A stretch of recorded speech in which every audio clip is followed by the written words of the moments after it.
nằm ta trong vậy đi sống lẻ nhớ ta đi sống lẻ nhưng ta đã sống lâu dậy và chúng ta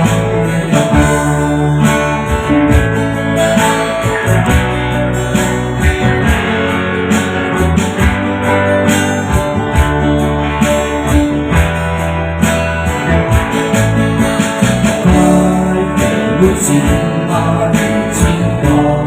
bao một thì tin ta nhìn có nó hơi nắng xa nhưng là nhìn ta trong vậy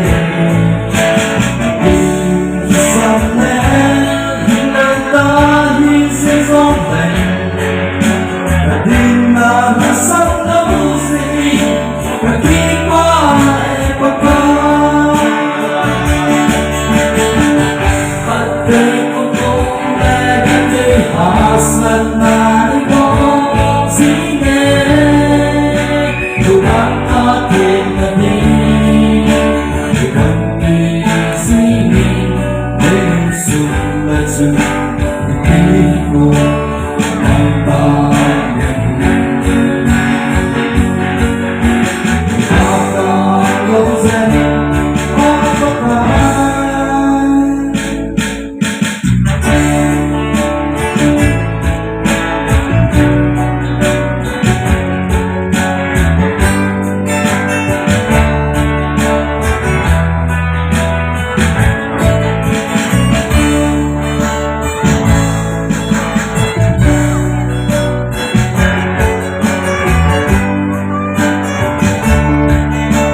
ta sẽ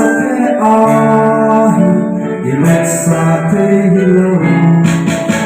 và Chinna để tôi hỏi tương lai